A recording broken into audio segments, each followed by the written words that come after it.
दोन गटात किरकोळ कारणावरून दगडफेकीची घटना घडलेली आहे। जळगावमधील तांबापुरा परिसरातील हा प्रकार आहे। क्रिकेट खेळण्याच्या वादातून दगडफेक झाल्याची माहिती आहे। परिसरात पोलीस बंदोबस्त तैनात आहे। तर दगडफेकीत 3 ते 4 जण किरकोळ जखमी झाल्याची माहिती आहे।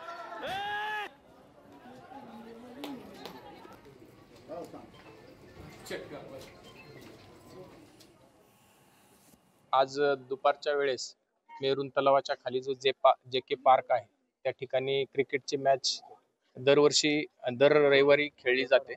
त्यामध्ये वाद होऊन त्या मॅच संपल्यानंतर ते मुलं घरी आल्यानंतर दगडफेक झालेली आहे। नागरिकांना आव्हान आहे कोणताही गैरसमज करून घेऊ नये। सर्व सुरळीत चालू आहे। ते जे मुलांचे वाद झालेले आहेत ते दर रविवारी एकमेकांसोबत क्रिकेटची मॅच खेळत असतात, त्यामुळे त्यांच्यात किरकोळ वाद आहे आणि असं कोणतंही जाती आणि धार्मिक दंगल नाही। सुरक्षेसाठी आम्ही या ठिकाणी मोठ्या प्रमाणात पोलीस बंदोबस्त ठेवलेला आहे आणि लोकांनी या संदर्भात कोणतेही घाबरून जाण्याचे काही कारण नाहीये। लोकशाही मराठी ऐका, पहा, जागरूक रहा।